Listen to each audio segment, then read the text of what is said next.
बड़ी संख्या में श्रद्धालुओं के अयोध्या पहुंचने के लिए अयोध्या में क्या क्या व्यवस्था की जा रही है। सबसे पहले बात करते हैं अयोध्या पहुंचने की, फिर देखेंगे कि अयोध्या में क्या क्या व्यवस्था हो रही है। तो देश दुनिया से अयोध्या आसानी से पहुंचने का सबसे अच्छा ऑप्शन है बाय एयर। इसके लिए अयोध्या में एयरपोर्ट तैयार हो गया है। 30 दिसंबर को इनॉग्रल फ्लाइट अयोध्या पहुंचेगी। इंडिगो अयोध्या एयरपोर्ट से हवाई सेवा शुरू करने के लिए तैयार है। 30 दिसंबर को इनॉग्रल फ्लाइट और 6 जनवरी से रेगुलर फ्लाइट दिल्ली से अयोध्या के बीच शुरू हो जाएगी। तो फ्लाइट से आसानी से अयोध्या पहुंच सकते हैं, लेकिन हवाई जहाज का किराया ज्यादा होता है जिसे सभी लोग अफोर्ड नहीं कर सकते हैं। तो चलिए अब देखते हैं सेकेंड ऑप्शन यानी कि रेलवे। तो अयोध्या में ऑलरेडी 2 रेलवे स्टेशन है। एक है अयोध्या कैंट और दूसरा है अयोध्या जंक्शन। अयोध्या जंक्शन राम मंदिर के सबसे नजदीकी रेलवे स्टेशन है। काफी सारी ट्रेन ऑलरेडी अयोध्या को कनेक्ट करती है, लेकिन राम मंदिर के बनने के बाद अयोध्या आने वाले श्रद्धालुओं की संख्या में काफी ज्यादा बढ़ोतरी होगी। तो अयोध्या जंक्शन पर एक नया स्टेशन बिल्डिंग बनाया गया है जो कि अब तैयार है और इसी महीने इसका उद्घाटन किया जाएगा। ट्रेन की बात करें तो राजधानी दिल्ली से जल्द ही वंदे भारत ट्रेन अयोध्या को मिलने वाली है। अयोध्या श्री राम की जन्मस्थली है, जबकि बिहार में सीतामढ़ी माता सीता की जन्मस्थली है। तो बिहार के सीतामढ़ी से अयोध्या के बीच अमृत भारत ट्रेन जल्द ही शुरू होने वाली है। ये ट्रेन दरभंगा से स्टार्ट होकर सीतामढ़ी और अयोध्या को कनेक्ट करते हुए दिल्ली तक जाएगी। इसके अलावा लखनऊ से गोरखपुर के बीच कुछ टाइम पहले ही वंदे भारत ट्रेन शुरू हुई थी, जो कि अयोध्या को भी कनेक्ट करती है। इसके अलावा राजधानी लखनऊ सहित उत्तर प्रदेश के अलग अलग शहरों से काफी सारी पैसेंजर ट्रेन अयोध्या आती जाती है। अयोध्या को कनेक्ट करने वाली रेलवे ट्रैक पहले सिंगल लाइन की थी, लेकिन अब इसमें डबलिंग का काम फाइनल स्टेज में है।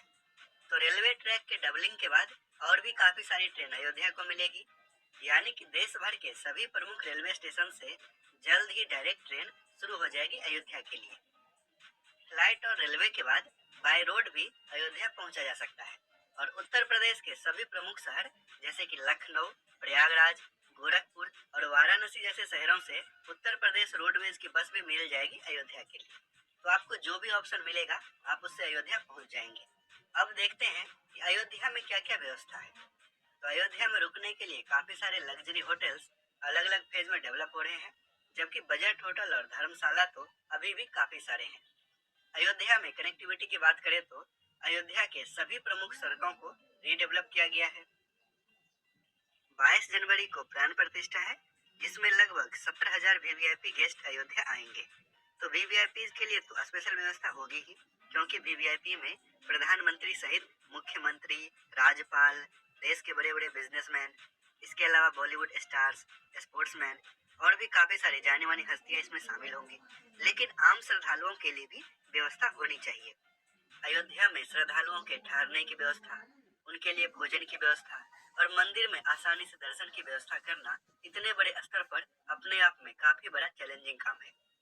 चूंकि 22 जनवरी का दिन ऐतिहासिक होने वाला है, तो सभी राम भक्त उसमें शामिल होना चाहेंगे, लेकिन वीवीआईपी के कारण उन्हें कुछ असुविधा भी होगी।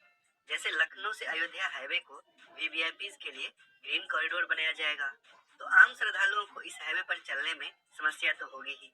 इसके साथ ही प्राप्त जानकारी के अनुसार 22 जनवरी को प्राण प्रतिष्ठा के बाद मंदिर को 3 दिन के लिए बंद कर दिया जाएगा और उसके बाद 25 जनवरी से फिर से दर्शन शुरू होंगे। तो अगर आपको वीवीआईपी पास नहीं मिला है तो 22 जनवरी को अयोध्या जाने से पहले इन सभी बातों से अवगत हो जाएं और इसी हिसाब से अपनी तैयारी कर ले, क्योंकि वीवीआईपी के कारण आम लोगों को काफी सारी समस्याएं हो सकती हैं।